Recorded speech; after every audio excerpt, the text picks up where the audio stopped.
Hello friends, আজকে নিয়ে চলে এসেছি একটি নতুন রান্না নিয়ে। গঙ্গার খয়রা মাছ দিয়ে কচু আলু বেগুন দিয়ে ঝাল।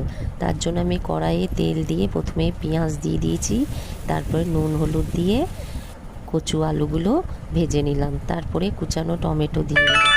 দেখুন বেগুন কাটা আছে, মাছগুলো আমি ভেজে রেখে দিয়েছি। সর্ষে লঙ্কা বেটে তাতে বেশি করে জল দিয়ে জলটা দেবো। দেখুন খোসাগুলো আমি ফেলে দিয়েছি, খোসা আমি দিই না। পরিমাণ মতো জল দিয়ে ঢাকা দিয়ে দেবো। ফুটে এলে তারপরে আমি কেটে রাখা বেগুনগুলো দেবো। দেখুন কেটে রাখা বেগুনগুলো দিয়ে আবার আমি 2 মিনিটের জন্য ঢাকা দিয়ে দেবো।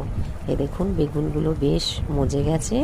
এরপর আমি মাছ ভাজা আর চেরা লঙ্কা দিয়ে আরও 2 মিনিটের জন্য ঢাকা দিয়ে দেবো। দেখুন আমার ঝাল তৈরি। গরম গরম ভাতে পরিবেশন করুন খয়রা মাছের ঝাল।